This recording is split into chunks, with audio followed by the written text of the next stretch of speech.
کرناٹک میں وزیر اعلیٰ عہدے کے لیے رسہ کشی جاری، ڈی کے شیو کمار نے منسوخ کیا دہلی کا دورہ، جبکہ سدھرمیا دہلی کے لیے روانہ، دونوں ہی وزیر اعلیٰ بننے کی اپنی خواہش کا کر چکے ہیں اظہار۔ ڈی کے شیو کمار کے تیور نے ریاست میں مزید تیز کر دی سیاسی ہلچل۔ اعلیٰ قیادت نے 18 مئی کو حلف برداری تقریب کا کیا ہے اعلان، صدر ملکارجن کھڑگے کو دیا گیا وزیر اعلیٰ چننے کا اختیار، سدھرمیا اور ڈی کے شیو کمار کو 2.5 سال کے لیے وزیر اعلیٰ بنائے جانے کی تجویز پر بھی کیا جا رہا ہے غور۔ کرناٹک میں کانگریس کی جیت کے ساتھ ہی کرناٹک کے موجودہ ڈی جی پی کو مرکزی حکومت نے بنایا سی بی آئی کا نیا ڈائریکٹر۔ کانگریس رہنما ڈی کے شیو کمار نے بی جے پی کی بدعنوانیوں کے خلاف کارروائی کرنے میں ناکامی پر ڈی جی پی کو قرار دیا تھا نالائق، اقتدار میں آنے پر کارروائی کی کہی تھی بات۔ کرناٹک میں اب سنی علماء بورڈ نے مسلم ایم ایل اے کو ڈپٹی سی ایم کا عہدہ دینے کا دہرایا مطالبہ، کہا 72 سیٹوں پر صرف مسلمانوں کی وجہ سے ہی جیت حاصل کر پائی ہے کانگریس۔ مغربی بنگال کے دیناج پور سے انسانیت کو شرمسار کرنے کا واقعہ سامنے آیا، بچے کو ایمبولنس کے لیے خطیر رقم کی مانگ کے بعد بیگ میں ڈال کر بچے کی لاش لے جانے کو مجبور ہوا مفلس باپ۔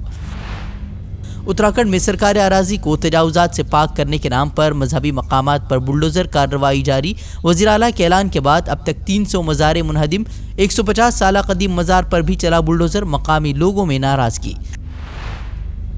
کرناٹک کی شدت پسند تنظیم بجرنگ دل پر پابندی لگانے کا وعدہ کرنے والے ملکارجن کھڑگے کو پنجاب عدالت نے حد کی زد معاملے میں کیا طلب، انتخابی مہم کے دوران بجرنگ دل کا موازنہ ملک دشمن طاقتوں سے کرنے پر ہندوتوا تنظیموں نے کھٹکھٹایا ہے عدالت کا دروازہ۔ تشدد زدہ علاقہ منی پور میں حالات اب بھی پریشان کن، خوراک کی سپلائی بند ہونے سے فاقہ کشی کے دہانے پر لوگ، کئی مقامات پر خوراک اور پیٹرولیم کے ٹرک لوٹنے کی واردات سے بڑھ رہی ہیں پریشانیاں، ہائی وے بھی بند، انٹرنیٹ خدمات بھی معطل، مرکز کی طرف سے اب تک کوئی مداخلت نہیں۔ مہاراشٹر کے اکولا میں تشدد کے بعد کشیدگی برقرار، اب تک 45 افراد گرفتار، قابل اعتراض پوسٹ کے بعد 2 برادریوں میں ہوا تھا تصادم، اب تک 1 شخص کی موت، کئی پولیس اہلکار زخمی۔ اب دہلی کے مشہور حضرت نظام الدین اسٹیشن کا نام بدلنے کا مرکزی حکومت سے کیا گیا مطالبہ، سماجی کارکن نے وزیر اعظم اور وزیر داخلہ کو خط لکھ کر اندر پرست نام رکھنے کی مانگ کی۔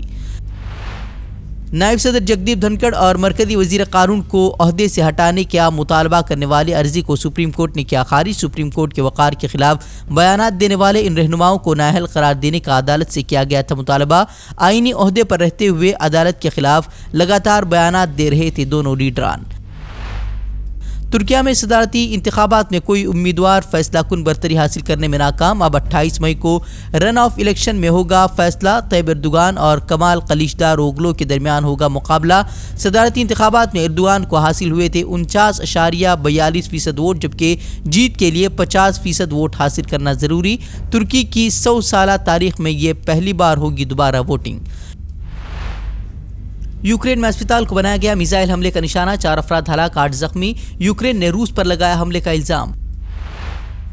سعودی عرب نے حج سیزن کے دوران غیر ملکیوں کے مکہ مکرمہ جانے سے متعلق جاری کی ہدایات، آج سے سعودی عرب میں مقیم غیر ملکیوں کے حج اجازت نامے کے بغیر مکہ مکرمہ میں داخلے پر لگی پابندی، مکے سے جاری کردہ اقامہ، عمرہ یا حج پرمٹ رکھنے والوں پر پابندی کا نہیں ہوگا اطلاق۔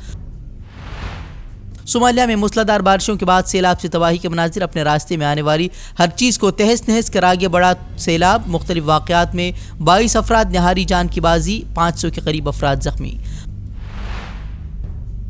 پاکستان میں عمران خان کی رہائی کے بعد بھی سیاسی ہنگامہ آرائی جاری، عمران خان نے پھر سے گرفتاری کا جتایا خدشہ، جبکہ حکمراں جماعت اب عمران کی رہائی کا فیصلہ سنانے والے جج کو ہٹانے کی تیاری میں، چیف جسٹس کے خلاف ہی ریفرنڈم لانے کی تیاری میں شہباز حکومت۔ ہم سے جڑے رہنے کے لیے ہمارے چینل فکر و خبر ٹی وی کو سبسکرائب کریں، ویڈیو کو لائک اور شیئر کریں، مزید خبروں کے لیے وزٹ کریں فکروخبر.com۔